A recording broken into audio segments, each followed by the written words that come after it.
aspecto, mas bem mais trabalhosa, né? Dá bem mais trabalho do que o esquema que a gente já estava acostumado, né? Exato. Bem, eu acho que a Luana começou a gravação, a Luana, não é isso? Começou a Isso, tá gravação. gravando já. Tá Uhum. gravando. Isso, então eu vou fazer uma breve apresentação, aí você entra, então. Já está com tudo pronto aí, né, Leonardo? Tá, tudo perfeito, Otto. Então tá bom, então tá bom.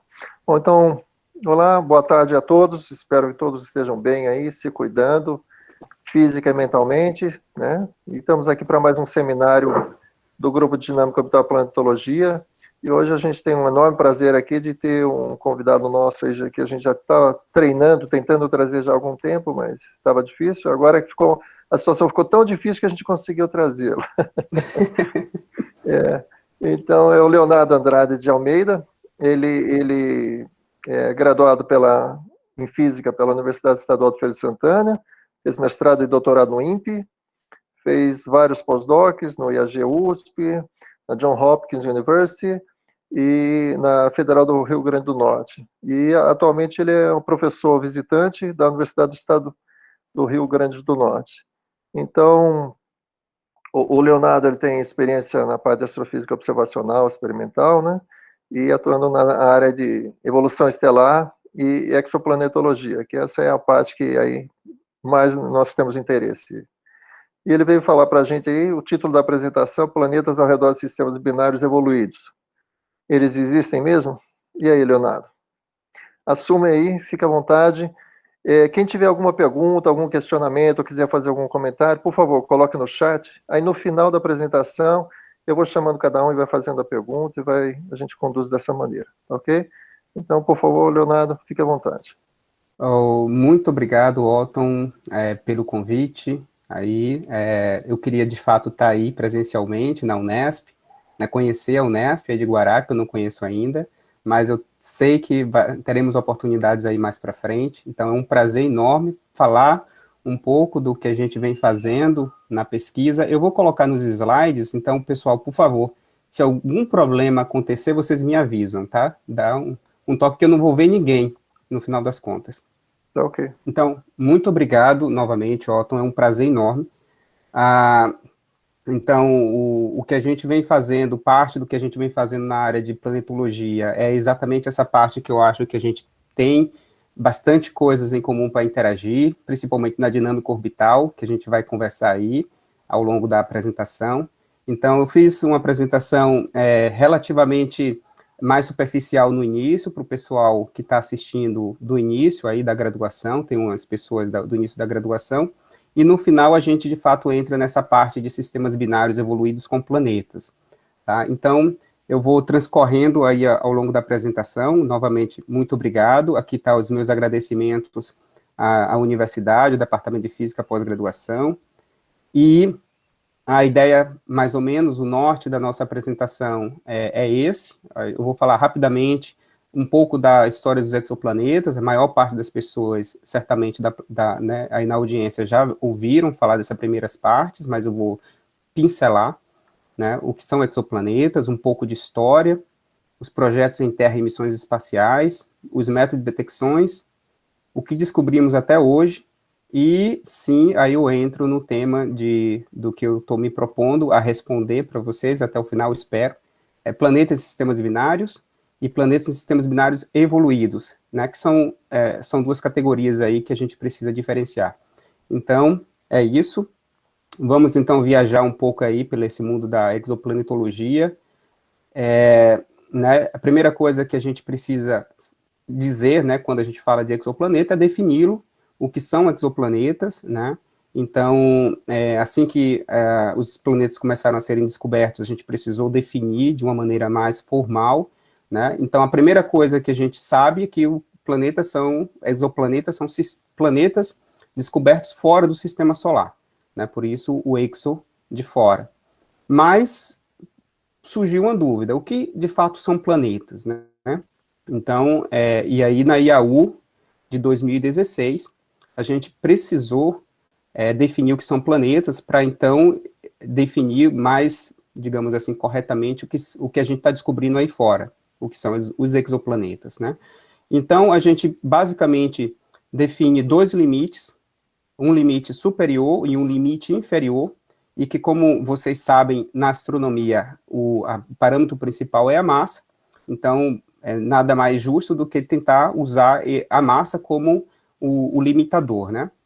Então, primeiro, o limite superior, a gente sabe que as estrelas, né, queimam o seu próprio combustível, né, gerando a partir da queima do hidrogênio em hélio, e existe objetos, eu vou passar aqui para o próximo slide. Então, a gente define como sendo, na realidade, o limite de fusão termonuclear do deutério. O que é isso, né?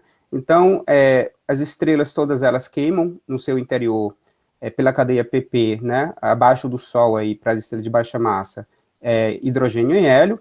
Chega num certo momento que eles não queimam mais hidrogênio e hélio, mas queimam deutério na contração. E esses objetos que a gente chama de anãs marrons, que é essa classe de objetos aqui. E, num certo momento, né, você tem entre as anãs marrons e os planetas, né, essa, digamos, não queima do deutério, que é ao redor, que a gente imagina, de cerca de 13 massas de Júpiter. Então, abaixo disso, a gente está considerando atualmente como planeta. Esse limite aí é variável, dependendo do cenário de formação. Tá? E o segundo limite é o limite inferior, que a gente define a partir dessas características. O objeto ele precisa ser esférico, ou seja, ter massa suficiente para ser aproximadamente esférico, e ele precisa ser o objeto dominante da sua órbita. Então, eu não sei se vocês se lembram aí, né, exatamente nessa época, Plutão foi rebaixado a planeta não, exatamente porque ele não tinha uma dessas duas características, que é exatamente o objeto dominante. Né? A gente sabe que Caronte tem décimos aí da massa de Plutão, e o centro de massa do sistema não está em Plutão e nem muito próximo dele, está mais ou menos aí entre Plutão e Caronte. E, né, por ele ter sido rebaixado, logo depois a gente descobriu 3 outras luas, que são essas aí, Hidra, P4, né, e Onyx, e ele criou seu próprio sistema, né, digamos assim, se sentiu excluído do sistema solar e resolveu criar seu próprio sistema. Ironia da história. Mas, enfim, essa é a definição de planetas, de acordo com a IAU de 2016. E aí, eu coloco por que estudar os exoplanetas, né? Já que a gente definiu, bem, dentro dessa área existe um enorme, mas um grande número de questões para se responder, mas eu acho que a primeira coisa, né, é a questão que todo mundo quer saber, e está aí nos holofotes agora, por causa da fosfina em Vênus, mas estamos sozinhos no universo? Essa é a pergunta que certamente vamos responder no futuro próximo, através não só dos planetas do Sistema Solar, mas dos exoplanetas. Né? A gente tem muito interesse de saber como esses planetas são formados, como eles evoluem nos diversos ambientes astrofísicos, quais são as estruturas desses planetas, rochosos, gasosos, uma mistura dessas duas coisas, a composição e a composição da sua atmosfera, que é algo que está super quente atualmente, com a busca de bioassinaturas. Tá? Então, são essas questões, mas obviamente que tem várias outras questões que milhares de pessoas que trabalham na área estão tentando responder. Então, de uma maneira muito simples, que eu não vou entrar nos detalhes da história, mas a gente sabe que mesmo na antiguidade já se discutia, já se falava sobre a possibilidade de existir outros mundos, né? Mas em escrito mesmo, a gente tem aí, por volta do século XVI, com Giordano Bruno, ele já defende o heliocentrismo, né? E em alguns manuscritos, até a possibilidade de existir sistemas fora do sistema solar, né? E aí, ao longo do tempo, o tempo foi passando, e em 1952, houveram alguns trabalhos, e inclusive um do Otto Struve, que foi exatamente de mostrar como detectar esses planetas, né? Ou seja, a metodologia para buscar e detectá-los.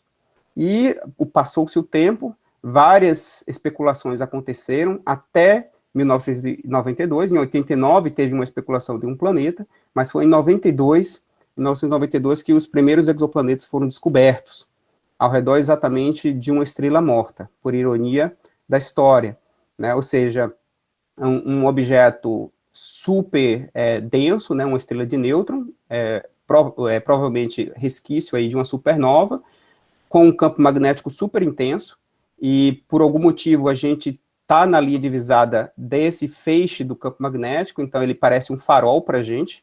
Então toda vez que ele passa na nossa linha divisada, a gente consegue ver um pulso. E o pessoal, né, o Voltzka e Freio, em 1992, usando esses pulsos, eles perceberam que esses pulsos variavam no tempo, não eram pulsos, digamos, com um período constante.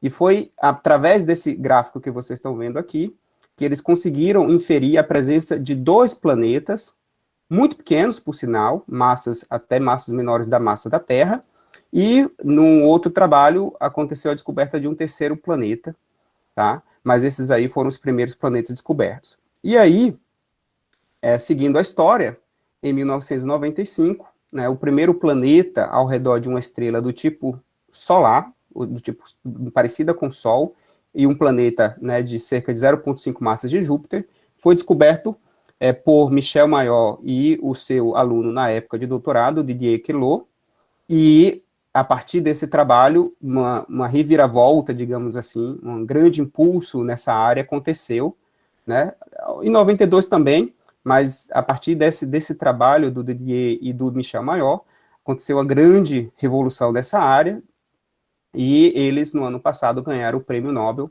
né, uma parte do prêmio Nobel, né, porque o outro foi para cosmologia, e, obviamente, existe vários fatores, né, eu poderia explicar aqui para vocês no outro seminário por que eles ganharam o prêmio Nobel, mas eu vou deixar aí para, né, vocês imaginarem que, de fato, a revolução, e eu vou mostrar alguns casos aqui, foi muito grande nessa área. Então, por exemplo, a partir dessa descoberta, houveram, né, várias missões, tanto missões espaciais, quanto surveys em terra, né? Então, eu vou apresentar de maneira muito rápida para vocês esses surveys, né? Os primeiros de terra, a gente tem o caso do WASP, Wide Angle Search for Planets, que é um no sul e outro no norte, e o HAT, também um no sul e outro no norte, que estão aí ainda em funcionamento e descobrindo centenas de planetas usando, vejam, pessoal, telescópiozinhos muito pequenos, né? Vocês estão vendo aqui, eles cobrem uma área muito grande, eles descobrem e depois fazem follow-up com telescópios maiores para confirmar a detecção. A gente tem também isso pelo método de trânsito, né? E eu vou falar para vocês rapidamente o método de trânsito. Pelo método de velocidade radial, a gente tem um caso especial que foi exatamente do grupo que descobriu o primeiro planeta, aí, em 95, que eles usam um espectrógrafo de alta resolução, Shelley, aqui está o instrumento, acoplado nesse telescópio de 3,6 metros do ESO. E eles fizeram aí uma revolução, descobriram centenas também de planetas usando esse método de velocidade radial. E, finalmente, em 2006, o primeiro satélite dedicado à descoberta de planeta foi lançado pela ESA, inclusive com participação brasileira, do INPE e do pessoal da UFRN e outros pesquisadores espalhados pelo Brasil, para exatamente buscar por esses planetas. Né? Esse satélite não teve muito sucesso, descobriu aí cerca de dezenas de planetas, mas sim, em 2009, a gente teve o lançamento da missão Kepler, que virou K2 a partir de 2013, da NASA, e aí ele, sim, revolucionou a área, e vocês vão ver ao longo da história, eu vou mostrar um gráfico das descobertas, e o Kepler descobriu milhares de planetas, vocês vão ver daqui a pouco. O outro que está em funcionamento, fez aniversário há 2 meses atrás, é o TESS, também uma missão da NASA, e ele está aí jorrando material bruto para a gente trabalhar. Então, de fato, sensacional a gente ter acesso a esses dados de uma maneira praticamente gratuita e poder usá-los praticamente simultâneo com os grupos prioritários desses telescópios, desses satélites. Enfim, eu falo agora rapidamente para vocês como detectar os planetas, né? Então, imaginando esse universo afora, vocês podem pensar como é que a gente faz para descobrir objetos tão pequenos quanto os planetas, né? Porque as estrelas comparadas com planetas, não só em massa é muito menor, mas eles praticamente não têm, né, fluxo, brilho na região óptica do espectro eletromagnético. Então, eles não emitem nessa região. Então, como é que a gente faz, né, para detectá-los?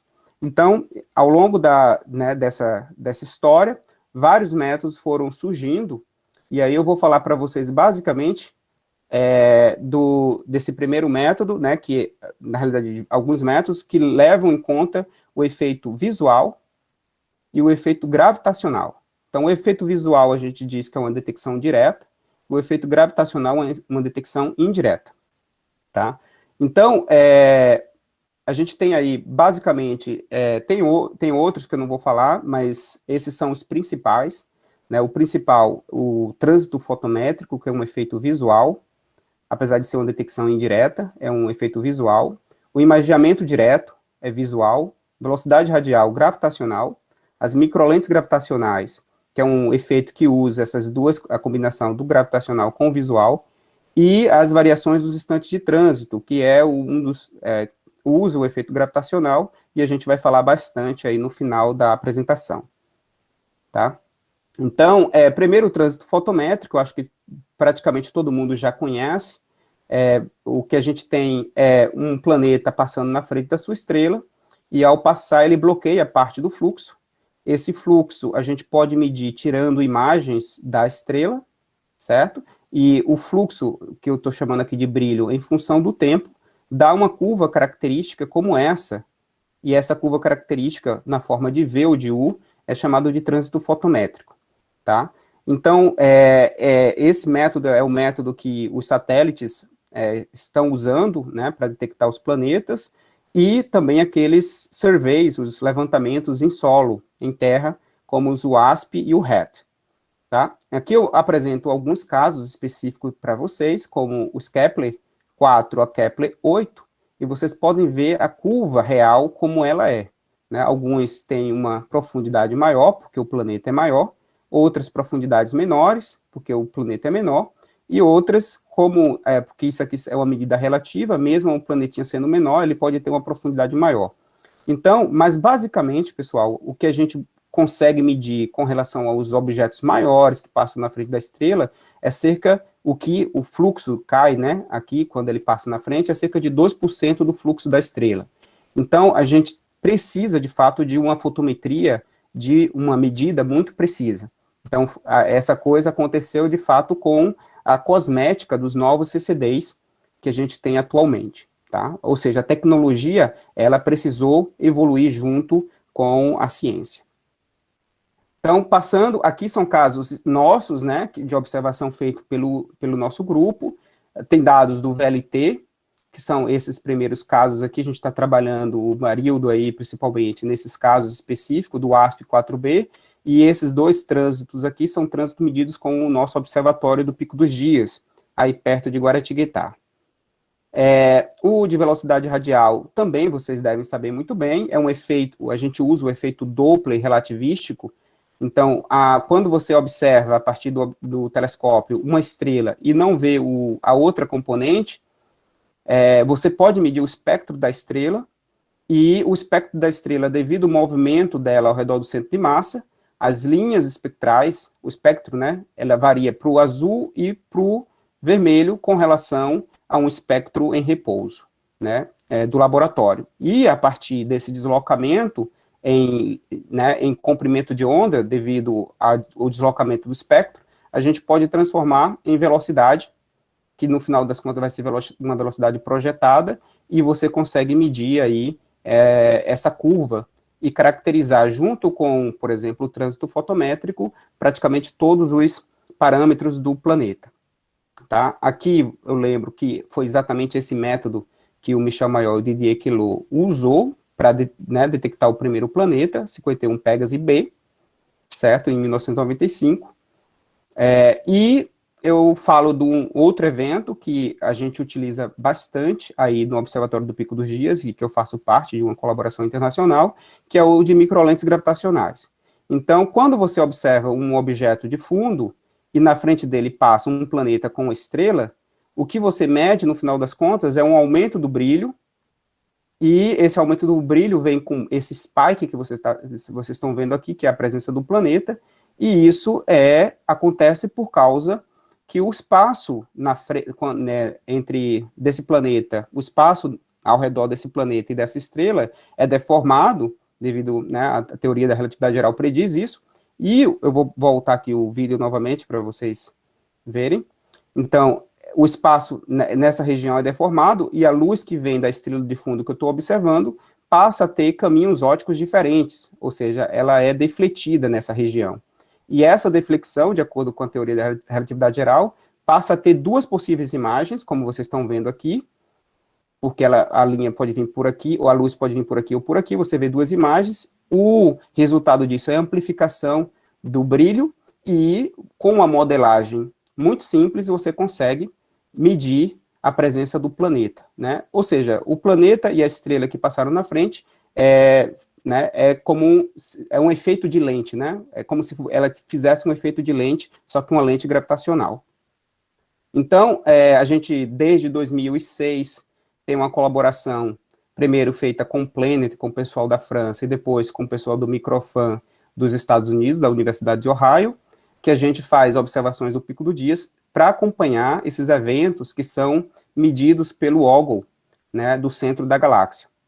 E o Hubble, ele tenta observar essas regiões mais densas, que eu vou mostrar para vocês, exatamente porque são regiões onde essa coincidência entre uma estrela de fundo e a estrela que passa na frente é maior. A probabilidade é maior. Então, quando acontece um evento desses, a gente, do Observatório do Pico dos Dias, também observa para tentar medir essas anomalias, né, ditas anomalias na forma da curva de luz de uma lente gravitacional. Então, aqui eu mostro para vocês, deixa eu ver se vai. Tinha um outro vídeo aqui, mas não está funcionando, mas tudo bem.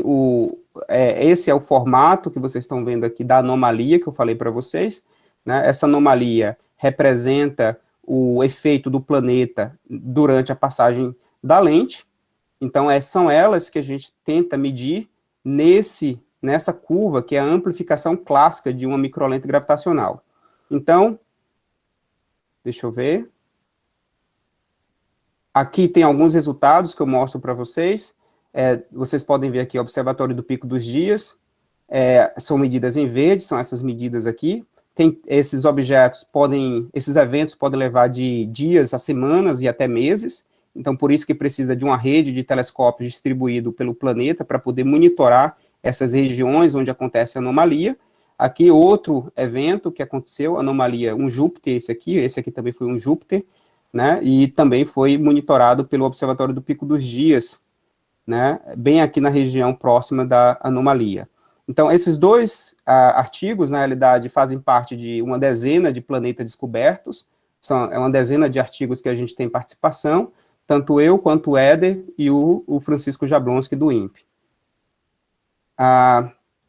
Né, o outro método é o método de coronografia, o que a gente chama de imaginamento direto. Então, como a gente não consegue observar o planeta diretamente, o que a gente faz é colocar um coronógrafo na frente da estrela, onde ela tapa praticamente toda a estrela, deixando a região ao redor possível de ser medida com imagens bem profundas. A gente integra a luz que vem dessa região por horas. E aí, quando você faz isso, você consegue perceber regiões onde, variando o comprimento de onda, ela aparece e desaparece. Vou voltar aqui o vídeo para vocês verem. Por exemplo, essa região aqui, ó, vocês podem ver um planeta aparecendo e desaparecendo por causa do fluxo. Tem uma absorção grande nessa região devido ao vapor d'água. Então, além de você medir o planeta direto, essa técnica, né, feita aqui com o DPI do Gemini, é muito importante para você medir característica da atmosfera do planeta. Tá? Nesse caso aqui foi medido a característica do vapor d'água desse objeto. Né, aqui o primeiro caso observado na estrela Flor-Maior, vocês podem ver que duas medidas também feitas com o Gemini, aqui está a imagem da NASA, né, da ESA, mas, salvo engano, o Gemini também fez medidas desse objeto, então, de 2004 e 2016, e vocês podem ver que houve um deslocamento exatamente nessa região.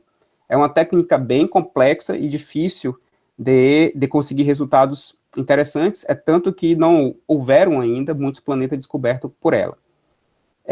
E o último método que eu vou apresentar para vocês, a gente vai apresentar mais à frente, é o método distante de eclipses, e acontece, por exemplo, quando um planeta ao redor de uma estrela, né, como vocês vão ver nessa animação, se ele estiver sozinho, o que acontece, basicamente, é que toda vez que ele passa exatamente no centro da estrela, né, vocês vão ver, vai acontecer exatamente no mesmo horário. Digamos que o planeta é super britânico, né? Ele sempre passa no mesmo horário, ou seja, com um período orbital constante. Isso é verdade se, de fato, o planeta está isolado com a estrela. Mas se, por um acaso, você tem um outro planeta que a gente não consegue ver, mas ele está no sistema, né? Por exemplo, com uma inclinação diferente, ele não passa na frente da estrela, então a gente não vê esse planeta azul, a gente só vê esse, mas a influência gravitacional desse segundo planeta faz com que os instantes aconteçam uma vez antes, outras vezes depois. Né? E usando equações, né, de perturbação, ou até equações mais simples, você consegue modelar esse movimento e inferir a presença desse segundo planeta, ou do terceiro corpo no sistema. Tá? Então, o histórico da descoberta, que eu vou passar para vocês, deixa eu ver se eu consigo voltar aqui, que é importante. De 89, esse primeiro planeta foi detectado, mas ele foi rejeitado depois. Em 92, tivemos aí a descoberta dos primeiros. Em 95, o 51 Pégase. Veja, aqui está em velocidade radial. No início, era a maioria das descobertas. E até chegar em 2002, a gente teve a primeira descoberta por trânsito, e em seguida por microlente gravitacional, em 2004, e aí foi seguindo, vocês podem ver que a presença do trânsito começa a ficar maior. O Kepler foi lançado em 2009, veja o tanto de medidas, a primeira, está muito rápido, o Kepler começa a lançar várias medidas descobertas, né, até 2017, quando ele estava perto de se aposentar. Então, vocês podem ver nesse gráfico, né, que a medida por trânsito fotométrico, de fato, é a maior até hoje, e de fato continua com o TESS, mas vejam que a descoberta por velocidade radial também é muito importante.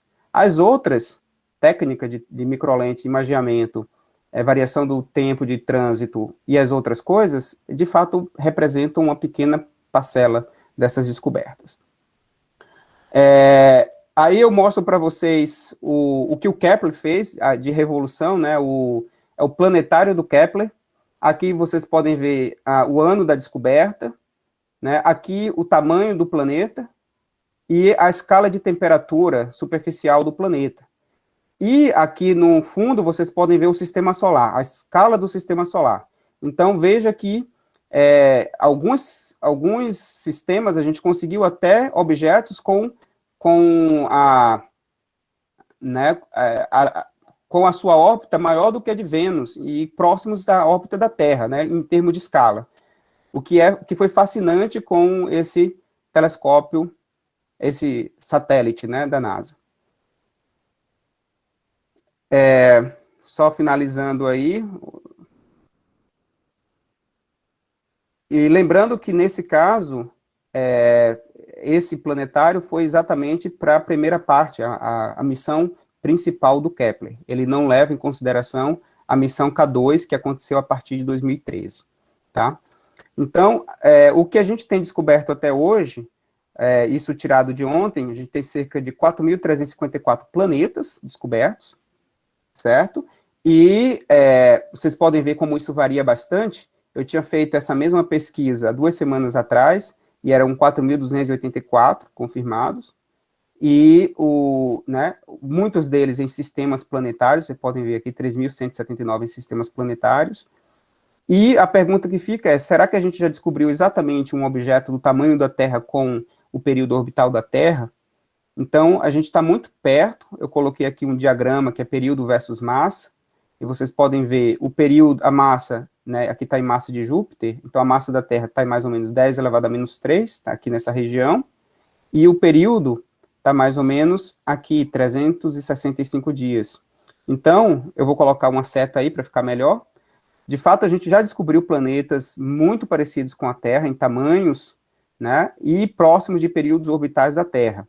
Mas até então, a gente não descobriu o que seria uma Terra ao redor de uma estrela do tipo solar, né, uma estrela gêmea do Sol.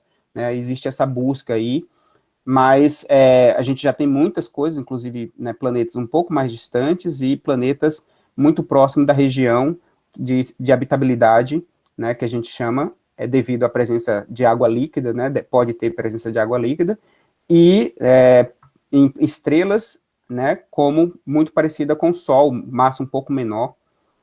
Enfim, o que a gente se pergunta, na realidade, e aí entra a parte principal dessa apresentação, a gente tem 4.354 planetas descobertos até então.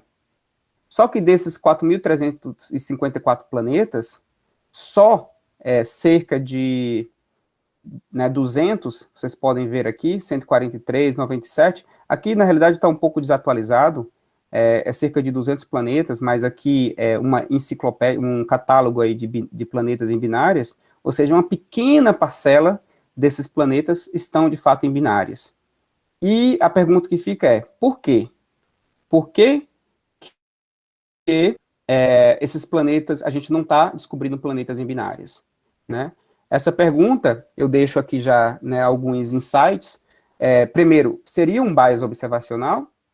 Aí eu digo para vocês, provavelmente, né, porque a gente está buscando exatamente em objetos isolados. Mas existe um outro fato que eu vou mostrar para vocês, sistemas binários deixam a formação de planeta acontecer de uma maneira normal, ou existe algum tipo de problema na hora da formação? Existe uma região de estabilidade na hora da formação, ou coisas parecidas? Então, isso é um outro ponto que a gente precisa discutir, né? Então, para responder essas perguntas, a gente precisa conhecer melhor a formação dos planetas e sistemas binários, né, como esses planetas evoluem nesses sistemas. Os planetas sobrevivem, por exemplo, à morte de uma ou das duas mães, e daí existem uma segunda e terceira gerações de planetas. Então, são essas questões que a gente está envolvido com essa pesquisa que a gente vem fazendo, e eu vou detalhar para vocês rapidamente. Então, primeiro que na formação dos sistemas planetários, como vocês estão vendo aqui, dois casos específicos que foi colocado aí nesse artigo, vocês podem perceber que não é simples como numa estrela isolada, né? Existem regiões ao redor do sistema binário, e eu vou apresentar as equações para vocês, que, infelizmente, o material, ele fica completamente estável. Então, ele não pode formar planeta em certas regiões, né, ao redor do sistema binário. E isso, provavelmente, gera uma consequência de uma probabilidade menor de formação de planetas, principalmente em regiões próximas das estrelas. Né, os tipos de órbitas que a gente tem nesses sistemas binários são órbitas que a gente chama do tipo S, como vocês estão vendo aqui, ó, no caso dessa estrela 1, esse planeta aqui girando ao redor do planeta 1, são órbitas do tipo satélite, e as órbitas do tipo P, que são planetas que giram ao redor das duas estrelas, são órbitas do tipo planetária. A gente ainda, existe a possibilidade das órbitas do tipo T, que são os planetas troianos, mas até então, esses dois casos aí, o último caso, a gente não tem detectado planetas nessas órbitas, né? A gente fica, então, com essas duas primeiras órbitas, as órbitas do tipo P e do tipo S, que são exatamente as que a gente vai discutir a partir de agora. Então, esse gráfico aí, ele é muito importante, que ele dá mais ou menos a ideia do censo do que foi descoberto até então, né? O que a gente descobriu de planetas em binárias, em sistemas múltiplos. Então, vocês vão ver aqui, a primeira parte, essa parte daqui, são planetas circunestelar, ou seja, são planetas com órbitas do tipo S, onde o planeta só orbita uma das estrelas, né? A parte de cá, o que vocês estão vendo, a parte superior aqui, são planetas do tipo circumbinário, planetas com órbitas do tipo P e que orbitam as duas estrelas, né? Então, vocês podem ver que os símbolos, as cores dos símbolos dão aí o método que foi usado, por exemplo, velocidade radial, vermelho, trânsito, azul, velocidade radial mais trânsito em verde, eclipse time em rosa, o imageamento aí que vocês estão vendo em roxo, o SAT-time em amarelo e a microlente gravitacional em cinza. Então, vocês podem ver que a maior parte desses planetas descobertos circunstelares foi realizado via velocidade radial, né? O trânsito, a gente tem poucos casos, a maior parte dos casos é via velocidade radial. No caso de planetas circumbinários, né, vocês têm a detecção via mais trânsito, que foram medidas feitas pelo satélite Kepler, né? E no caso desses outros objetos que a gente vai falar com mais aprofundadamente, são os objetos usando o eclipse time, que está em rosa. Vejam, percebam que entre uma região e a outra, tem uma região que a gente chama de região de impossibilidade orbital, né? Impossibilidade de estabilidade orbital, né?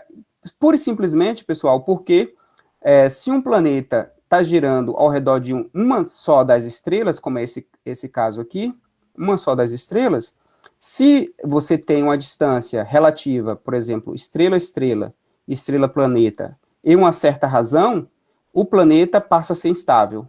E essa razão é dada pelo esse acrítico aqui.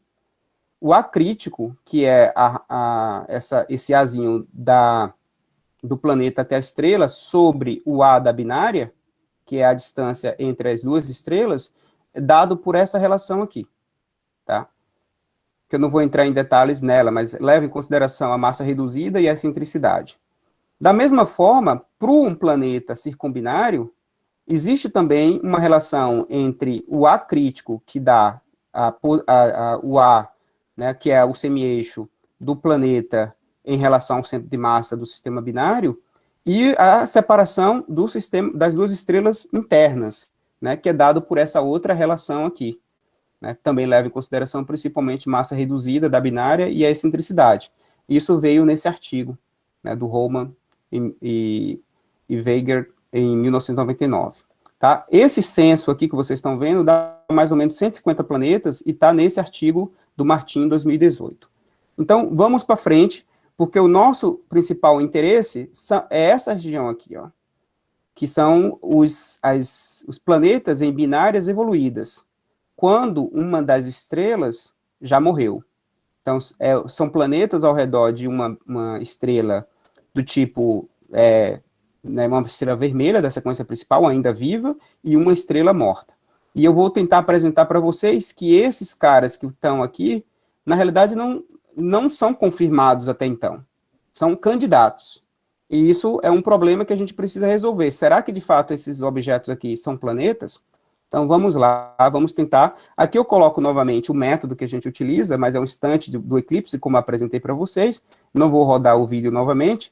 Então, dependendo, né, se existe uma ou outra componente, o trânsito do objeto que a gente está observando, do planeta, ele varia com relação a um repouso, digamos assim, uma certa zero aí em fase, que a gente pode colocar. E, então, como é que a gente define, por exemplo, se a gente encontra essas variações, como é que a gente define se de fato é um planeta que está gerando essas variações aí do trânsito do planeta visível, digamos assim, do planeta que passa na frente da sua estrela. E é um grande problema no caso das binárias, porque envolve outros fenômenos que podem gerar variações desse tipo, variações assim. E eu vou mostrar para vocês. Imagina, então, que os principais fenômenos das variações do período orbital de sistemas binários, eles são esses daqui, mas a gente vai se ater principalmente nesses três primeiros, porque são eles que geram as variações cíclicas e periódicas, ou periódicas. Né? As outras três aqui geram variações crescentes ou decrescentes. Então, a primeira, que é o efeito tempo-luz, eu vou explicar para vocês, é o mecanismo Applegate e o movimento apsidal, que geram as variações cíclicas, e esses outros aqui, transferência de massa, emissão de ondas gravitacionais e esfriamento magnético, elas geram variações crescentes ou decrescentes, tá? No caso da emissão de ondas gravitacionais e esfriamento magnético, é sempre decrescente. No caso da transferência de matéria, ela pode ser crescente ou decrescente, dependendo de qual componente está sendo a transferência de matéria.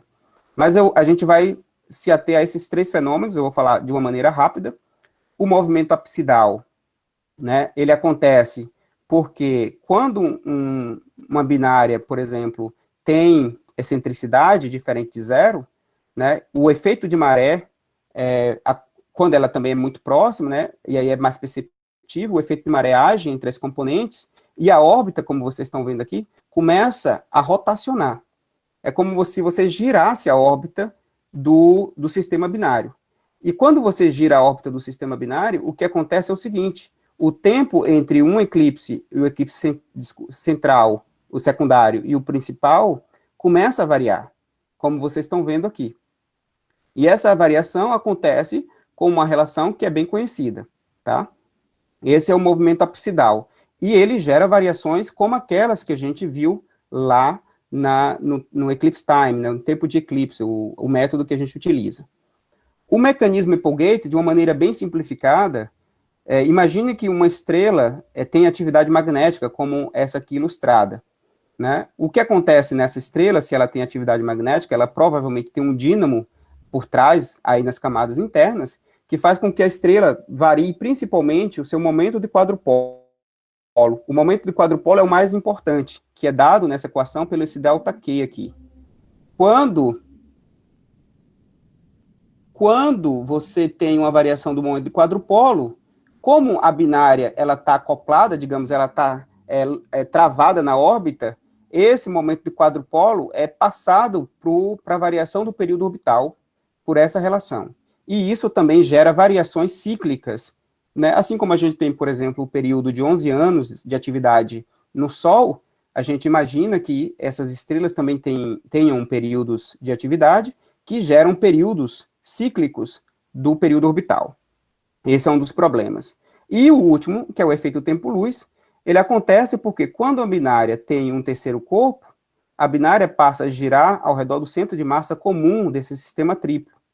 Então, uma vez ela estando nessa posição da órbita, outra vez nessa posição e outra vez nessa posição, como a velocidade da luz é constante, nessa posição ela vai levar mais tempo, o eclipse, para chegar no observador aqui, porque tem esse espaço a mais aqui para percorrer. Enquanto que aqui e aqui o espaço é menor.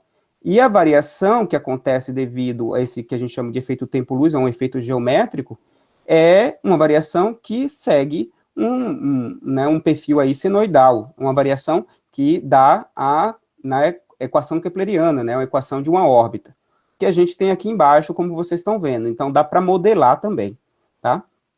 E aí, adiantando, porque eu já estou quase chegando no final, agora com os resultados, esse efeito tempo-luz, para a gente medir, a gente tem que medir exatamente o centro do eclipse, como vocês estão vendo aqui, tá?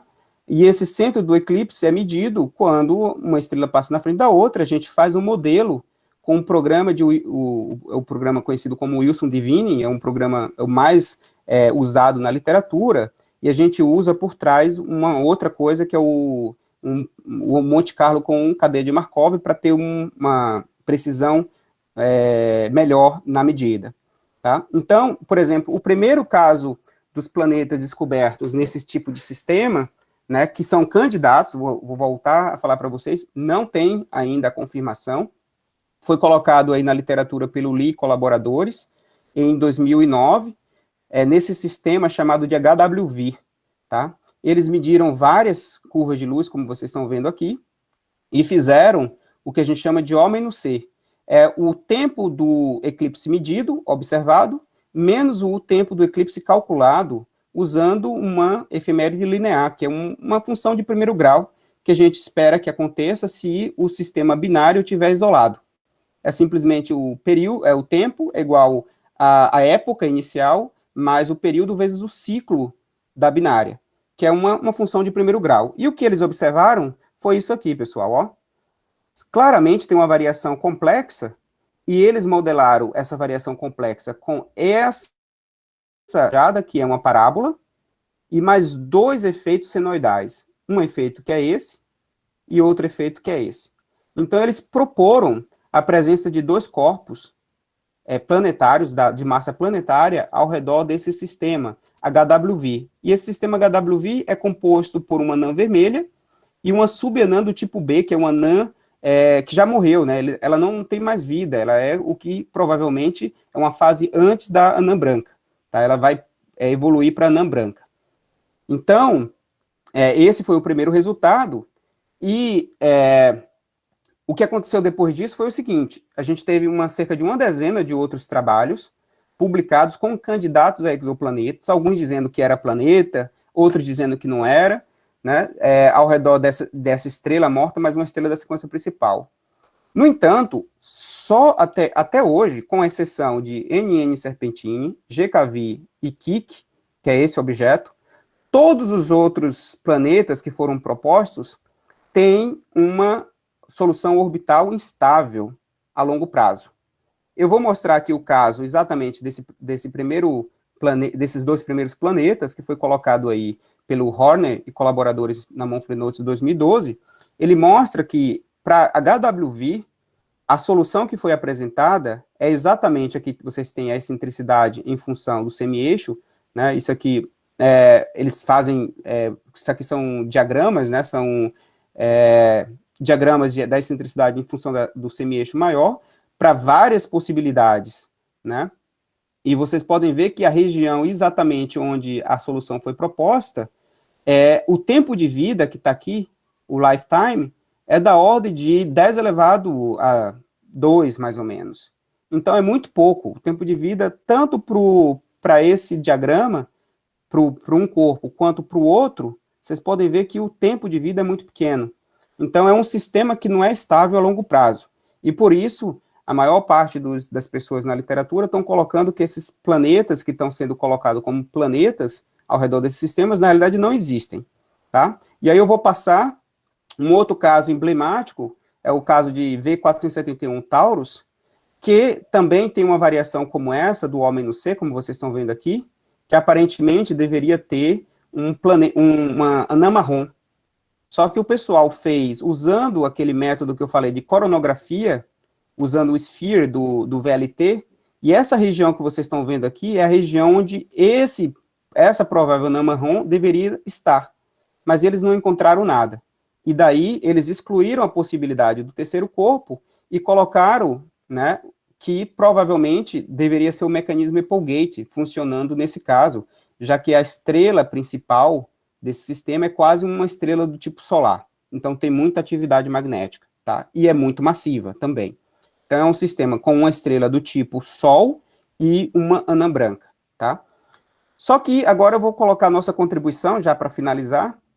A gente vem usando, desde 2010, as facilidades do Observatório do Pico dos Dias, aqui representado pelo telescópio de 1,60 m e pelo IAG, o Bolin Shivers, de 60 centímetros, e a gente também tem medidas do Gemini Norte, de velocidade radial. Então, em 2013, a gente começou, digamos assim, a nossa saga dentro dessa área, né? Eu publiquei na APJ, junto com o Chico, o Jablonski, com a Cláudia, esse artigo, que foi nosso primeiro passo. A gente propôs, vocês estão vendo aqui, né, a possibilidade de 2 planetas circumbinários, tá? Que foi colocado com várias medidas nossas em vermelho, aqui, né, com esse Homem no C ao redor desse sistema, NSVS 14256825, que é exatamente igual a HWV, igualzinho, até as massas são parecidas. O problema é o seguinte, é que o segundo ciclo a gente não tinha fechado, o primeiro sim, né? Então, em futuros trabalhos, o pessoal mostrou também que os 2 têm instabilidade orbital e que esse segundo daqui talvez não seja um planeta, tá? Mas esse foi o nosso primeiro passo aí na área, que já foi relativamente bacana, assim. A gente fez um tratamento muito aguçado com relação ao tempo do centro do eclipse.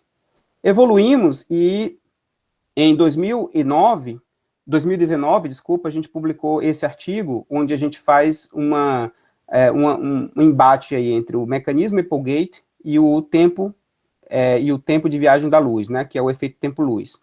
E a gente mostrou que para esse sistema em particular, KIC 10, 54, 49, 76, que é fantástico porque a gente tem medidas de dados do Kepler dele, vocês estão vendo aqui, isso aqui tem quase 4 anos de medida, e vocês podem ver que o objeto ativo, o objeto vivo é superativo. Olha essa parte superior aqui, isso tudo são flares, são aquelas ejeções de massas devido a erupções magnéticas na estrela. Então, como ele tem atividade magnética, a gente fez o seguinte, a gente pode medir o ciclo de atividade e verificar se o ciclo de atividade bate com a variação do período orbital, tá? E aí, o que a gente fez? A gente viu que o período orbital estava variando com esse período aqui de cerca de, salvo engano, da ordem de 20 anos, próximo de 20 anos, e, né, a gente conseguiu, pela primeira vez, medir o ciclo de atividade magnética usando a contagem de flare. Esse sistema aqui, vou voltar aqui rapidamente, ele tem cerca de 212 flares ao longo de quase 4 anos. Então, a gente verificou a frequência de flares aqui.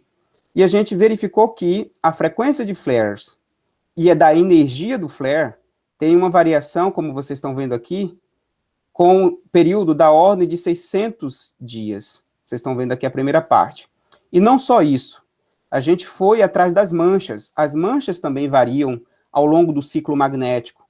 E usando a variação das manchas, usando uma variação da amplitude da curva de luz, que é esse R-var, e também usando o fluxo relativo, a gente mostrou que para esses 4 diagnósticos, todos eles têm um pico ao redor de 600 dias. Só que se vocês olharem cá, 600 dias no nosso periodograma, que é a medida da possibilidade de uma frequência existir nesses dados aqui, 600 dias não tem nada, né? Então, provavelmente, essa variação que vocês estão vendo aqui foi gerada devido a um planeta, e não atividade magnética.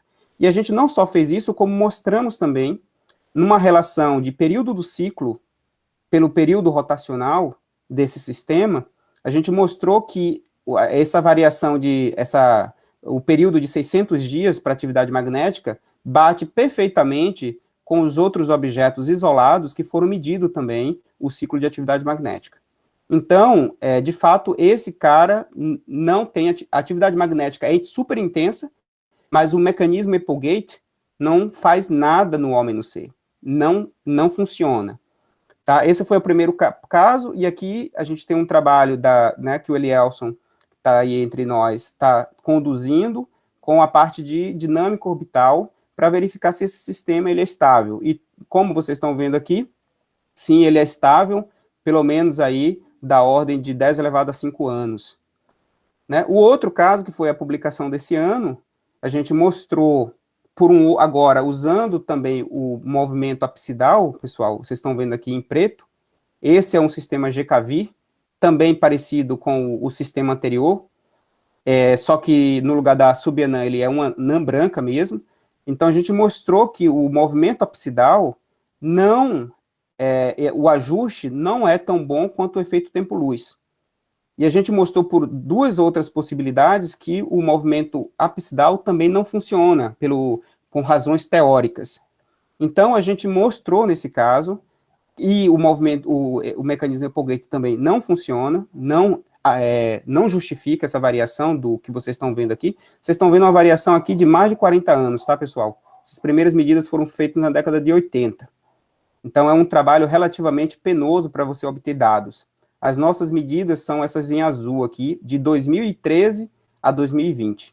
Então, o que a gente tem na realidade, nesse caso, o efeito tempo-luz é o caso mais provável, e a gente mostrou também, aqui a solução do efeito tempo-luz, do movimento apsidal, a gente mostrou que o Q quadrado reduzido, o efeito tempo-luz é muito melhor que o apsidal, e o movimento apsidal, e a gente mostrou também que esse sistema é estável a longo prazo. Né? Ou seja, também é muito usar a questão da dinâmica orbital para confirmar ou não o planeta. Mas até agora, novamente, o que a gente está colocando são candidatos. E agora o último caso, pessoal, que eu vou apresentar para vocês, já está finalizando, mas só alguns minutos, eu apresento para vocês esse caso, que é um caso que está em preparação, né, que é também uma subanã com uma anã vermelha. E a gente uniu aí duas coisas, a gente uniu velocidade radial e eclipse time, tá? Usando dados do Gemini e usando dados do Kepler e do TESS. E veja o que a gente está obtendo. Aqui são os dados do Kepler, né? E a gente fez a determinação dos times e colocou no diagrama -C, que é aquele diagrama que eu vinha apresentando para vocês. A gente obteve exatamente isso, vocês estão vendo aqui. Claramente tem dois ciclos aqui, dois períodos internos dentro desses dados. Vocês terem uma ideia que a gente tem mais de 7.000 pontos devido ao número de pontos do Kepler durante quase 4 anos. A gente tem esse ciclo aí e esse ciclo de baixo. Quando você soma esses dois, a gente obtém essa curva. Então, a gente aplicou para o Gemini e a gente obteve mais ou menos o que seria essa órbita, ou seja, seriam 2 corpos ao redor desse sistema binário, um corpo com 1,1 ano e o outro com 4,4 anos, ou seja, ressonância de 1 para 4. E o que a gente fez foi o seguinte, medimos 3 épocas do Gemini, a órbita inteira da binária, exatamente para saber as características dela e também verificar se ela está variando o seu centro de massa, com relação ao centro de massa, porque indicaria a presença do corpo. E isso foi feito. Então, eu vou apresentar agora os resultados ainda que está em construção. Vocês estão vendo aqui, né, o caso de uma medida de 2015. A gente fez com bastante precisão todas as fases. A gente fez aí com o MCMC, para vocês verem aqui essa questão.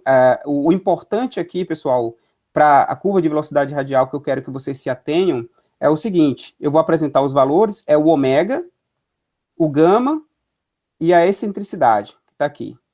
Tá? São esses 3 parâmetros. Eu vou apresentar eles aqui para vocês. Vocês estão vendo aqui. A excentricidade, apesar desse objeto ter 3 horas de período orbital, a excentricidade dele não é 0. É de 0,01. Veja que o nosso erro é bem menor do que 0,01. Né? E a gente também está obtendo o ômega de 2,62 e o gama de menos 16.038 metros por segundo. São os 3 parâmetros que eu falei para vocês que são importantes.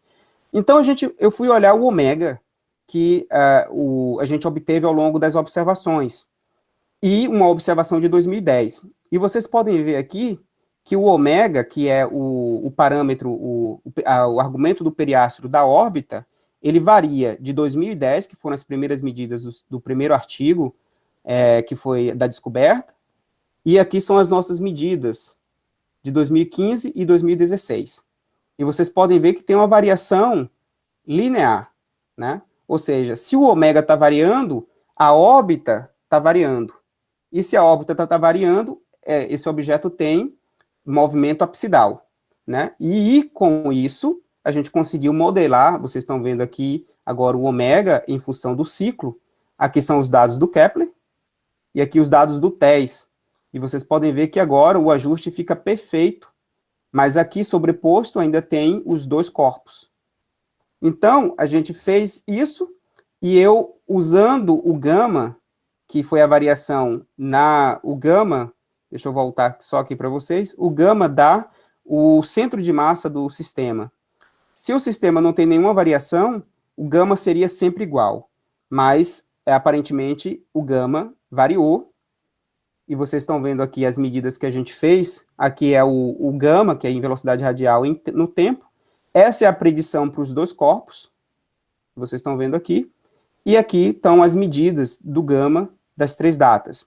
Essas barras de erros a gente já melhorou, então a gente já conseguiu medir a variação dentro de 3 sigmas.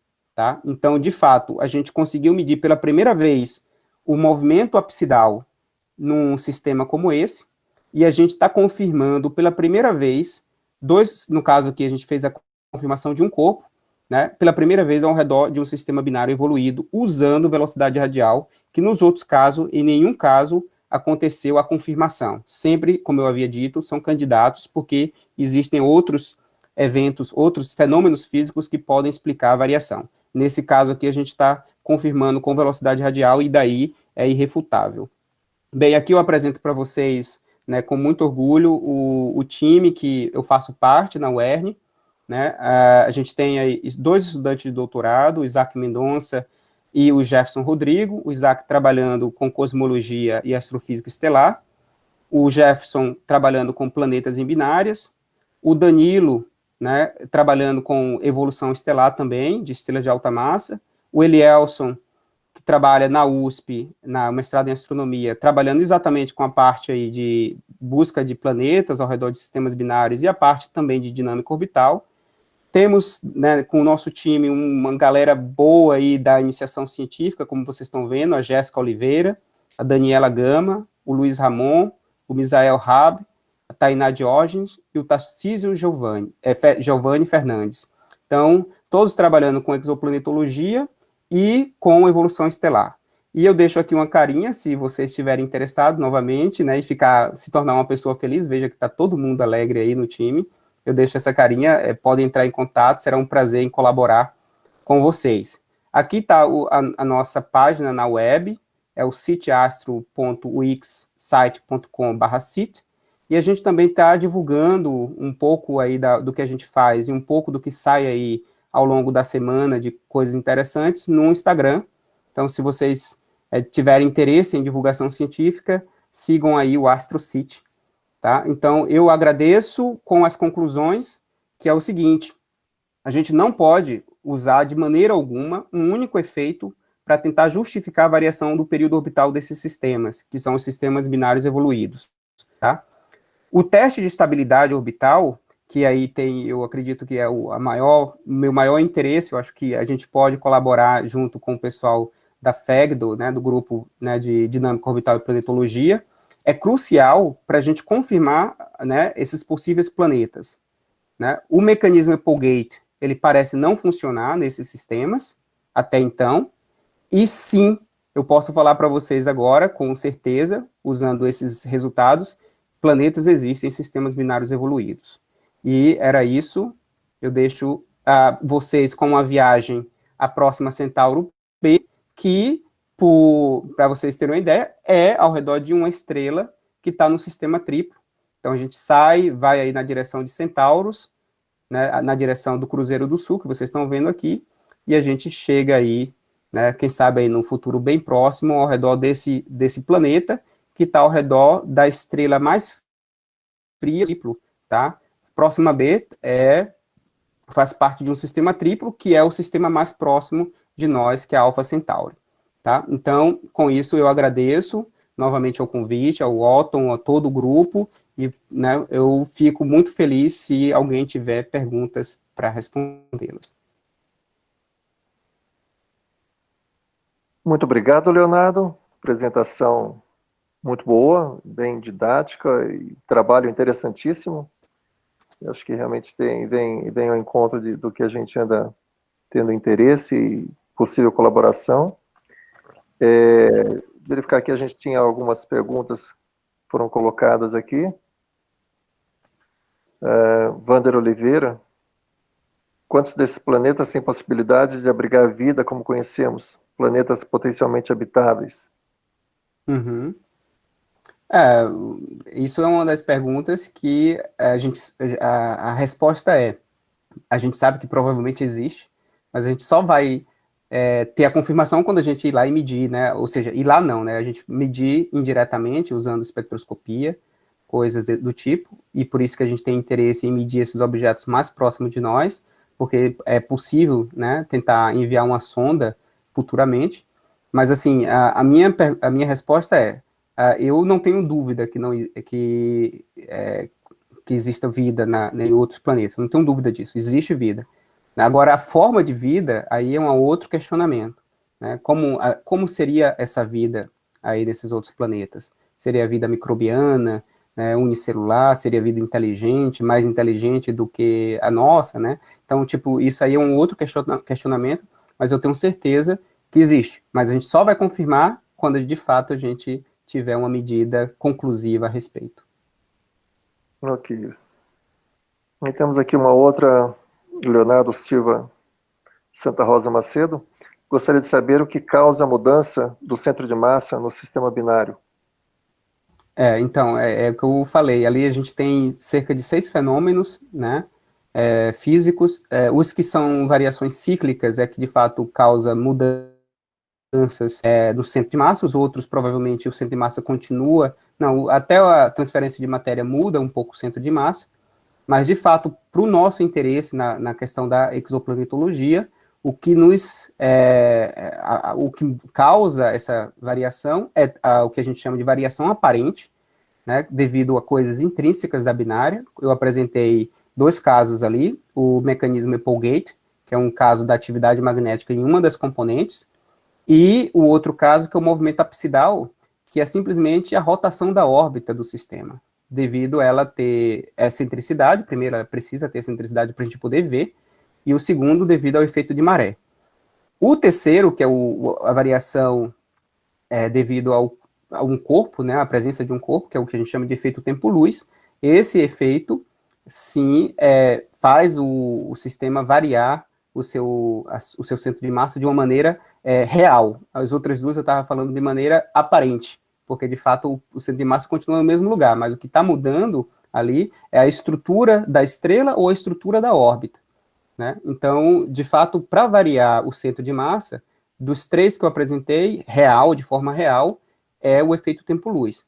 Agora, como eu havia dito, nos outros casos que eu coloquei e eu não entrei nos detalhes, a gente tem também o efeito de transferência de matéria, que devido você passar matéria de uma componente para outra, você desloca o centro de massa um pouco, né, de uma maneira real também. Ok. Alguma pergunta do Rafael, que é um professor do nosso grupo, ele é responsável pela parte observacional. Aí ele pergunta, há algum tipo de medição que pode ser feita usando um telescópio de 40 centímetros, como o que temos aqui na FEG? Claro, claro. Isso é uma pergunta ótima, Rafael, e eu sabia, né, na realidade, eu fiz medidas com o mini observatório do INPE, vocês conhecem, lá em São José dos Campos. Inclusive, em um dos trabalhos que a gente vai publicar tem dados do mini observatório, que, salvo engano, é menor do que o daí, eu acho que é de 30 centímetros que tem lá. E os objetos mais brilhantes que a gente tem na nossa amostra é facilmente observável com um telescópio de 40 centímetros. É tanto que boa parte das nossas medidas que a gente faz desses sistemas é feita com 60 centímetros da UIAG, né, lá do OPD. Então, seria fascinante se a gente pudesse, em um certo momento, colaborar nesse sentido para pegar esses eventos, né, que eu falei para vocês do tempo, porque os efeitos são de longo prazo. Mas também, uma vez que a gente consegue determinar bem, certamente um artigo publicado. Nessa questão aí, só para complementar, a gente poderia depois, então, tentar agendar uma reunião virtual, que a gente pudesse Claro. trocar uma ideia, você apresentar o que você tem em mente e a gente trocar uma ideia. Uhum. Não, eu até iria né, dar como fazer uma sugestão, a gente ter essa reunião e apresentar também o Elielson, que atualmente está no IAG, e ele tem muito interesse em continuar na área de dinâmica planetária, e ele está aí na audiência, se no final ele quiser fazer uma pergunta ou fazer algum comentário, né, a gente poderia conversar, e ele tem muito interesse em também colaborar, e quem sabe um dia ser parte aí do grupo de vocês. Ok. Eu conheci já o Elielson, e aí a gente poderia depois, então, planejar essa reunião. Aí tem uma pergunta aqui do Wesley Lima dos Santos. Até agora é possível estimar a porcentagem de sistemas binários que tem variação no trânsito? Se a causa disso é o efeito tempo-luz, mecanismo Applegate ou upside down? Se você está falando dos evoluídos, aqueles que têm um objeto morto, né? Sim, a gente tem e a gente está fazendo praticamente uma monitoria de quase todos que a gente conhece. né? E a gente tem praticamente uma cerca de 70% a 80% desses objetos apresentam variação. Então, o nosso grande problema, na realidade, é identificar e separar os efeitos. Eu disse que a gente não pode tentar modelar com um único efeito, porque pode ter os 3 efeitos lá funcionando, e a gente vai usar um único efeito, e depois tenta, por exemplo, confirmar com estabilidade orbital, e acha que não, que está errado, né? Porque a estabilidade orbital vai dar errado, porque você está usando, na realidade, modelos a menos. Então, o que a gente precisa fazer, na realidade, é saber os regimes que cada um deles funcionam, e a partir da solução melhor para todos os efeitos combinados, usar a parte de dinâmica orbital. Então, isso é um dos problemas que a gente vem sistematicamente na literatura sendo colocado, e o pessoal não percebe que usar um único efeito não está correto. Então, eu acho que com esse artigo que está em preparação e que a gente deve submeter até o final do ano, a gente certamente vai começar a dar um guia para o pessoal falar, olha, não é por aí, a gente tem que ter todos os casos testados, né? Todos os casos de possíveis efeitos testados. Ok, aqui tem uma pergunta do Elielson, na realidade tem a ver com algo que eu tinha pensado também. Primeiro ele parabeniza você, e aí ele pede, sabe aquela figura que você tem no início, que você colocou lá os grupos, né? Principalmente os expoentes tipo P. Certo. Vou colocar aqui. Eu acho que tá... passei. Que tem esse aqui, né? Isso. Pronto. Eu acho que a questão é o fato de você ter 2 grupos ali, né, do tipo P, e tem um espaço entre eles, né? Uhum. Quer dizer, o porquê dessa separação, né? Tem algum bias, tem alguma razão física por trás disso? O que a gente está vendo aqui, basicamente, nessa parte, né, a primeira coisa, a gente já discutiu bastante sobre isso, esses daqui são planetas ao redor de o circumbinário, mas as 2 estrelas ainda estão vivas, ou seja, elas estão na sequência principal, foram detectados aí com o satélite Kepler, e esse aqui é confirmado, esse é de microlentes, eu acho que até eu participei dessa publicação desse artigo aqui, de microlente, e esse daqui é um pulsar, né? Então, bem, daqui para cá, a gente tem, de fato, a morte de uma das componentes, e todos os de cá estão ao redor de sistemas binários com períodos curtos. Então, aqui a gente tem sistemas binários com períodos mais longos, e aqui são sistemas binários com períodos curtos. O que vocês estão vendo aqui, eu esqueci de falar isso, muito bom, Eliel, se você ter chamado a atenção, porque como eu estava correndo, eu estava olhando aqui o horário, então aqui a gente tem o semi-eixo do planeta, né, o semi-eixo maior do planeta, versus o semi-eixo da binária. Então, essa região aqui, o semi-eixo da binária é grande, então por isso que um planeta pode estar ao redor só de uma estrela, né, são as órbitas do tipo satélite. No caso K, a gente tem as binárias com a separação bem curta, e por isso a gente conseguiu já medir planetas ao redor dessas binárias, né? Porque, obviamente, se tem um período muito longo, a gente não tem ainda tempo suficiente de observação para medir. Então, daqui para cá, acontece a morte, né? Entre esses objetos, acontece a morte de uma das estrelas. E para uma das estrelas morrer, o que acontece? Uma das estrelas acaba evoluindo e provavelmente engole os planetas mais próximos, certo? E o que vai restar são os planetas mais distantes. E aí acontece 2 fenômenos. O que sobra são os planetas mais distantes, mas ao longo da fase que a gente chama de fase de envelope comum, quando a primária acaba engolindo não só os planetas mais próximos, como também a sua secundária, a sua companheira. No processo de formação que a gente chama de formação de envelope comum, essa secundária passa a rotacionar dentro do envelope da primária, e nessa fase que acontece muito rápido, esse objeto acaba espiralando para dentro, gerando, né, energia do momento angular no envelope da primária, e esse envelope é ejetado. E o que sobra, no final das contas, é um sistema binário de curtíssimo período, e por isso que vocês estão vendo aqui esses objetos aqui de curto período, ou seja, separação entre eles muito pequena, e o que sobra são os planetas muito distantes.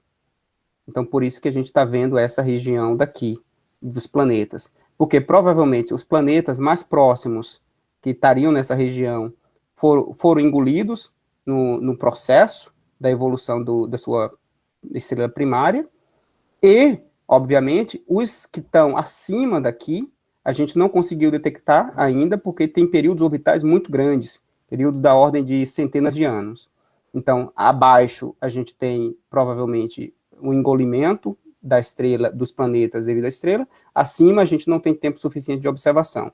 Daqui para cá, acontece esse evento, e a gente não sabe se existe um mecanismo simples para poder explicar se a gente vai ter uma região aqui que a gente não vai ter nenhum planeta exatamente por causa desses efeitos, que não é um efeito linear, deixando bem claro. É um efeito que depende da massa da primária e da separação entre a primária e a secundária e a primária e os planetas. Então, a gente não sabe qual é a região, digamos aqui, que a gente não vai conseguir detectar planetas ainda, uma vez, é claro, que a gente ainda tem poucos planetas cobrindo essa região. E é por isso que o nosso trabalho é tentar povoar mais essa região, não só com planetas nessa região daqui, que é o que o Elielson está fazendo, como planetas nessa região, que é o que o Jefferson, eu espero que ele esteja também aí na plateia, um estudante de doutorado, está fazendo com os dados do Kepler e do TESS. Então, a gente vai tentar povoar essa região para verificar se a gente consegue algum tipo de, digamos, característica observacional, característica evolutiva para essas duas, digamos assim, populações de sistemas com planetas. Ok, muito bem. Alguém mais tem alguma pergunta? Gostaria de fazer mais algum comentário? Otton, eu gostaria de fazer uma pequena pergunta para tentar entender uma coisa. Por favor, pode fazer. Muito boa palestra, obrigado aí, fantástico, bem didática, eu aprendi coisas bem interessantes aí, e eu fiquei um pouco curioso aí a respeito do eclipse. Pelo que eu entendi, talvez eu tenha entendido errado, é necessário que o planeta passe no meio da estrela. É isso mesmo? Ele tem que passar no meio da estrela para que você possa fazer as medidas de tempo, ou pode passar numa certa parte da estrela e você faz essa medida de tempo? Obrigado, Ernesto, pela pergunta e pela congratulação. É bem simples, na realidade. Ele não precisa passar exatamente na simetria entre acima e abaixo e bem no centro, né? O importante é que ele passe na frente e essa curva de luz tem uma simetria, né? Então, por exemplo, eu vou voltar aqui. Vamos ver se eu consigo mostrar para vocês. Então, porque se ele passa bem no centro, obviamente que a profundidade e o tempo de trânsito vai ser maior, né? Eu queria mostrar, porque aqui, por exemplo, né? Você vê que o que acontece é o seguinte, é que nesse caso em particular, quem está sendo eclipsado é a anã branca, o objeto mais brilhante. Mas ela não está, ele não está eclipsando exatamente com 90 graus, que aí passaria bem no centro. Ela está eclipsando um pouco menos. Mas mesmo assim, a simetria da curva de luz te dá a possibilidade de marcar o que a gente chama de centro, de quando ela passa, digamos, no eixo, no centro, no eixo vertical da estrela. É esse ponto que a gente chama de relógio, para a gente contar, a partir daí, os ciclos, né? Então, o que a gente faz aqui, basicamente, é uma modelagem. A gente utiliza esse programa de geração de curvas sintéticas de sistemas binários, que é super testado na literatura, está desde 71. O Wilson é um professor emérito lá da Universidade da Flórida, salvo engano, atualmente, e esse trabalho que ele vem fazendo é fantástico com esse programa. E a gente usa o programa dele para poder exatamente fazer a modelagem perfeita da curva de luz, como está apresentada aí, e um dos parâmetros do Wilson Divine é exatamente o centro do eclipse. E esse centro do eclipse você faz variar, e a partir dele, você, usando o Monte Carlo, por exemplo, você tira o erro usando a distribuição a posteriori. Então, não é necessário passar, digamos, no centro horizontal, digamos assim, da estrela, a 90 graus, mas em qualquer centro vertical da estrela, e ele sempre tem uma característica, né, a característica da curva, ela é bem, digamos assim, clara, a gente consegue daí tirar os times, né, os instantes de eclipse, como a gente chama. Eu consegui responder? É ótimo, eu entendi agora, ficou bem mais claro. E uma pergunta, por que, coincidentemente, as binárias de curto período apresentam, a maioria delas, essas eclipses, enquanto que nas outras não tem tantas, assim? Será que existe alguma coisa por detrás Na disso, realidade, ou mera coincidência? Não. Na realidade, a gente tem muito poucas, né? A gente tem muitos objetos que a gente não vê os eclipses, mas eles são, digamos, caracterizados usando espectroscopia. O que a gente tem, e a gente pode contar aí, é cerca de uma centena desses objetos, no máximo, assim, desses objetos evoluídos, né? Agora, obviamente que o objeto estando mais próximo, com um período mais curto, a probabilidade de acontecer eclipse é maior, né, do que um objeto mais distante. E aí isso a gente pode calcular qual é digamos, a probabilidade de haver eclipses quanto mais próximo as estrelas estão entre elas. Porque a região de eclipse, quando você tem objetos mais próximos, é maior, a região em inclinação, né, ela acaba sendo maior do que a região de inclinação quando um objeto está muito distante um do outro. A qualquer variação na inclinação, você acaba perdendo a passagem uma na frente da outra. Mas se ela está bem próxima uma da outra, aí a probabilidade, digamos, a faixa de inclinação para que uma passe na frente da outra é maior. Né? Então, dá para fazer uma conta bem simples e mostrar a quantidade, a probabilidade de ocorrência de eclipses quando o sistema está mais próximo do que quando ele está mais distante. Perfeito, obrigado, hein? Agora entendi direitinho. Muito obrigado. Eu que agradeço, Ernesto, pela pergunta. Ok. Bom, alguém mais tem alguma pergunta, algum comentário? Professor, eu tenho uma pergunta. Entra aí, pode falar, fica à vontade. Oi, Léo. Parabéns pela palestra, muito interessante. Aprendi muito com você. Sobre aquele diagrama mesmo que vocês estavam discutindo agora, sobre binárias muito próximas uma da outra, né, que você nos disse que quando uma binária, uma das estrelas, ela morre, ela acaba meio que devorando a outra binária e formando um envelope comum, né? Isso. E esse envelope comum, ele é meio, né, ele vai rotacionar e vai ter uma troca de momento angular e ele vai ser ejetado, certo? Esse material de envelope comum, imagino que seja gás e tem resíduos de poeira também. A minha pergunta é, como distinguir planetas que vocês observam desse material que está sendo ejetado dos planetas, desses sistemas binários? Bem, primeiro, obrigado pela excelente pergunta, porque na realidade eu não tive tempo de falar sobre esse tema, que é daquelas perguntas que eu tinha colocado lá no início. Obrigado, Rafael.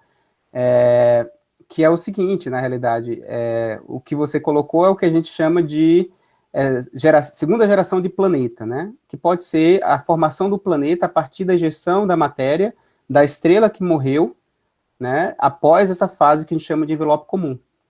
De fato, é um pouco complicado ainda distinguir entre o que a gente chama de planetas de primeira geração, que são os planetas formados aí quando a binária está sendo formada, né, logo no início da vida delas, como esses objetos que se formam depois. Aí eu posso te falar duas possibilidades, né? Uma possibilidade é a seguinte: a gente imagina que os planetas que se formam após a fase de envelope comum, esses planetas são mais jovens. Certamente, a gente vai verificar algum tipo de característica espectroscópicas desses objetos que um objeto mais velho não tem. Então, por exemplo, atividade vulcânica, coisas do tipo, entende? Então, de planetas mais jovens. A gente pode usar a ideia de um planeta mais jovem, ou seja, as características de um planeta mais jovem, para poder tirar essas assinaturas e verificar se de fato ele foi gerado na primeira geração ou na segunda geração. A segunda coisa, que eu acho que aí pode entrar uma questão da dinâmica orbital, que é o seguinte: imagine, eu falei para vocês, quando você tem uma fase comum, a estrela evolui e acaba capturando boa parte dos planetas ali ao redor, que pode chegar até uma unidade astronômica, por exemplo, para uma estrela do tipo solar. Aí o que acontece? Você engole todos os planetas e você acaba ali limpando aquela órbita até uma unidade astronômica, certo? Só que quando você ejeta a massa, talvez a massa ejetada não vá além de uma unidade astronômica, e você pode ter formação de planetas dentro dessa região onde aconteceu, digamos assim, a morte desses planetas, onde os planetas da primeira geração não pode existir. Então, talvez a posição do planeta na órbita já pode dar indício se ele é de primeira ou de segunda geração. Você entendeu? Então, tipo, são essas duas possibilidades. A gente tem a questão espectroscópica, que a gente pode medir e verificar se um planeta é mais jovem ou mais velho, e a segunda possibilidade é a posição do planeta na órbita, porque a gente, usando de teoria e dinâmica orbital, a gente pode prever onde é que essa massa ejetada vai ficar acoplada ao sistema binário, e a partir daí, onde os planetas de segunda geração são formados. Então, é isso. Entendi. Muito obrigado, Léo. Eu que agradeço, Rafael. Foi importante essa pergunta do Rafael, porque eu ia perguntar nesse sentido, né, na questão da formação planetária, que é uma coisa que a gente vem trabalhando aí há algum tempo, e aí existe sempre um déficit de informação sobre que tipo de disco a gente poderia encontrar ao redor dessas binárias. Então, o que a gente faz normalmente é ir lá e buscar, no caso de estrelas simples, que são mais conhecidas, tem mais informação, e adota isso. Agora, isso que você colocou aí é bastante interessante, porque eu colocaria até uma dúvida aí na sua argumentação com relação à posição da estrela, porque tem uma questão de migração, né? Então, se você jogou um material ali, sem o material, tudo bem, ela tem que ficar para fora, mas se você colocou um material ali, você pode propiciar que ela migre para dentro, um planeta velho, digamos assim, né? Sim. Então, o que eu queria colocar é o seguinte, essa informação sobre esse tipo de material, existe, sei lá, dá para encontrar isso na literatura, alguma coisa sobre que tipo de disco poderia ser formado ali, com a inversão da matéria abaixo de uma unidade astronômica? Porque, tendo isso, a gente poderia estudar que tipo de planeta poderia ser formado ali. Perfeito. Então, e a resposta é, bem, a gente tem casos já com medidas de disco de detrito ao redor desses objetos. Por exemplo, salvo engano, NN Serpentinis é um deles. E a gente tem outros indícios que por exemplo, usando... E aí é uma das coisas que eu estava pensando em fazer, Otton, e ainda não consegui ter tempo, que é a parte de usar o WISE para determinar possíveis discos de detritos nesses sistemas, né? E acho que ninguém fez até então o uso do WISE para uma amostra muito grande, a amostra praticamente de todos os objetos, né? Então, a gente pode ter uma ideia, né, da distância, de temperatura e de outros parâmetros importantes de disco, usando uma SED, né, que é a distribuição de energia espectral de telescópios que estão ali na faixa do infravermelho e do infravermelho médio. E a gente tem essas medidas na literatura, só falta tempo para reuni-las e fazer uma modelagem, né, com um disco adicional, quando a gente tiver excesso no infravermelho e infravermelho médio. Então, eu não sei quantos a gente tem ainda, quantos são, eu não tenho esse número, mas são poucos que têm o disco de detrito. E a distância, a binária, aí é uma outra coisa que eu não sei se essa informação a gente tem. Eu preciso ver nos artigos para ver se o pessoal, de fato, fez esse tipo de modelagem, ou se simplesmente eles detectaram e falaram, nesse sistema tem disco de detrito, né, gás e poeira, né? Enfim, dá para ser feito, né, mas eu acho que não tem ainda um estudo mais aprofundado sobre isso na literatura. Legal, ótimo. Aí é mais um filão que, de repente, dá para a gente pensar em colaborar. Sim. Ok. Deixa eu verificar aqui, parece que tem mais alguma pergunta, eu não olhei. O Marildo pediu aí, eu vi assim de passagem. Não sei se... Pode, abre aí e fale à vontade. Pronto. Mais uma vez, parabéns aí, Léo, pela palestra. Obrigado. E eu acho que nós já falamos sobre isso em algum tempo, mas aí eu vou colocar aqui meio que para participar das pessoas a respeito disso, né? O ALMA o Observatório ALMA tem observado uma série de indícios de discos de formação protoplanetária, né, em torno de vários objetos. Você acha que seria possível de ter densidade de radiação suficiente sendo emitida nesses objetos, nesses binários, para que isso pudesse ser observado pelo ALMA? Sim, com certeza. Agora, eu não sei quantos desses alvos já foram observados pelo ALMA, né? Tem que ver, por exemplo, qual é a faixa. Eu não sou um profundo conhecedor do ALMA, eu vejo que eles têm aí colocado excelentes resultados na literatura, inclusive de formação planetária ao redor de estrelas isoladas, né, no início da vida. Então, mas eu não tenho dúvida de que o ALMA seria um excelente instrumento para a gente explorar esse campo aí. Agora, por exemplo, eu também não sei como se faz pedido para o ALMA, se a gente tem acesso do Brasil ou se a gente teria que estar com algum outro colaborador de fora para poder fazer pedido. Então, respondendo a sua pergunta, sim, eu não tenho dúvida que o ALMA daria uma contribuição muito importante, principalmente para os discos mais frios, né, porque eu acho que ele trabalha numa região onde de comprimentos de ondas maiores, e certamente daria para a gente estudar não só a questão da ejeção da matéria na fase de envelope comum, como também de discos, resquícios ainda da formação da binária no início da vida delas. Certamente pode ter alguns discos como os nossos do sistema solar, tá? Disco de poeira e de gás, corpos pequenos, né? Ok, obrigado, Léo. Valeu, Marildo. Obrigado, Marildo. Uma pergunta aqui, Francisco Moura. Uma estrela pode ter um par de planetas na mesma órbita? Aí eu acho que fica na mesma órbita, ou seja, planetas um para um, né? Sim, exato. É possível, mas eu acho que a gente não detectou nenhum até hoje.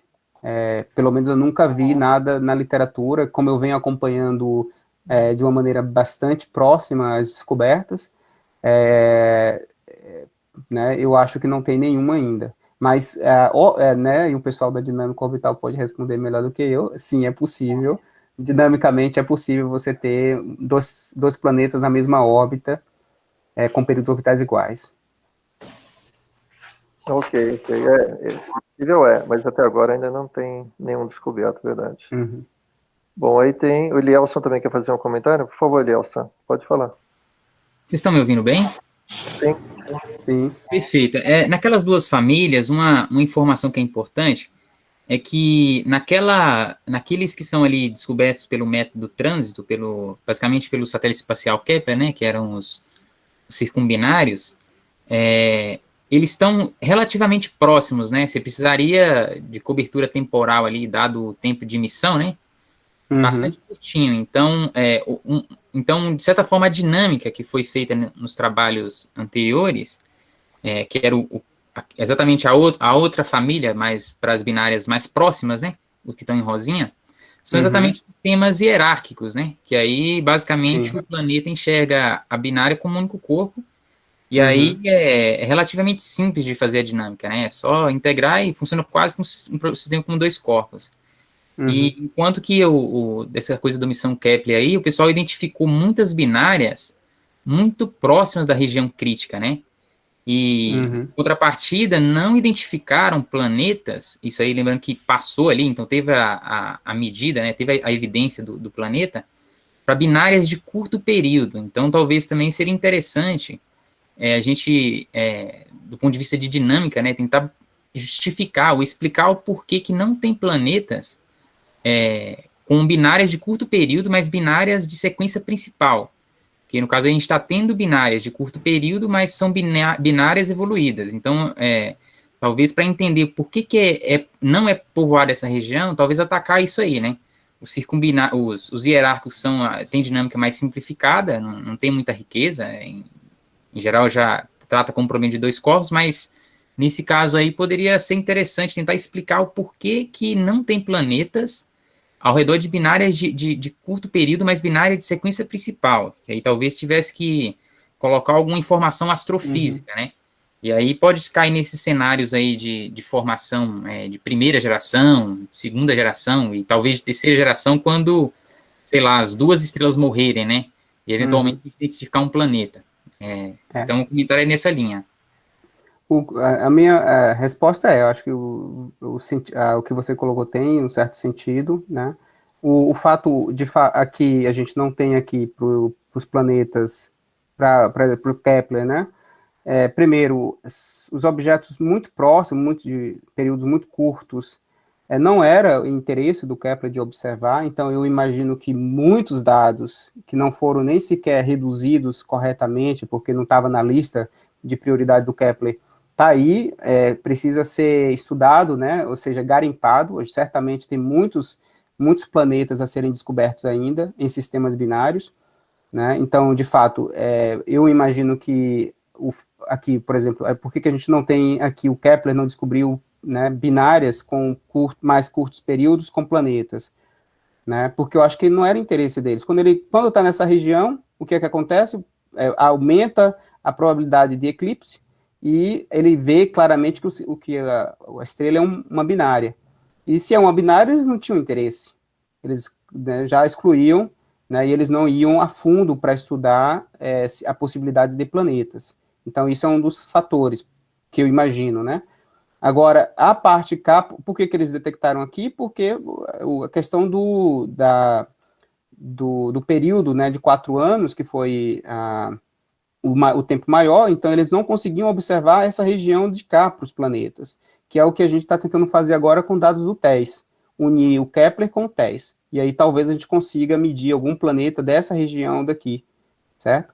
Então, eu acho que é isso, provavelmente existem vários outros nessa região, não tem por que não existir, eu acho que a parte de dinâmica permitiria, sem problema nenhum, porque a gente vê objetos muito próximos uns dos outros, né, como em binários de curto período, e certamente ali tem planetas, só que, novamente, devem estar perdidos aí nos dados e a gente precisa garimpá-los para descobri-los. Eu acho que é isso. Ok, obrigado, Elielson. Tem mais um aqui ainda, Wander Oliveira. O cálculo para a órbita do planeta em um sistema binário envolve o problema de 3 corpos? Sim, certamente.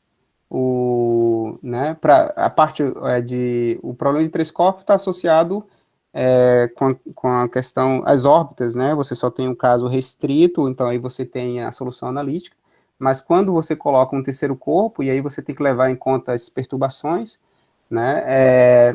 Mas ali é algo relativo, basicamente relativo à relação entre os semi-eixos maiores da binária e do corpo à binária, e das massas reduzidas dos dois sistemas, né? Então, eu não lembro muito bem o tratamento de 3 corpos, se você pode tirar algum resultado relevante nesse cenário, mas basicamente verificar a região de estabilidade, onde você estando muito próximo, a força diferencial dos 2 corpos principais atua de uma maneira muito significativa sobre, digamos, o corpo de prova, e aí você tem uma estabilidade. Então, você, de fato, verificar em qual posição da órbita que você coloca essa terceira massa, que ela vai durar por muito tempo. Então, é integrar as equações, mas, novamente, boa parte desse trabalho ele é feito com simulações numéricas, né? Já que requer muito tempo computacional. Ok. Acho que já... Obrigado, Leonardo. Acho que já demos a oportunidade de todo mundo se posicionar. Agradecer novamente a você, excelente apresentação. Eu acho que é um início aí de um contato maior, e depois eu me prontifico a entrar em contato com você, com o Elielson, para a gente combinar uma reunião virtual. Bacana. Eu queria agradecer novamente a você, agradecer a participação de todos, e agora nos seminários, para quem não conhece, no final a gente tem 5 minutos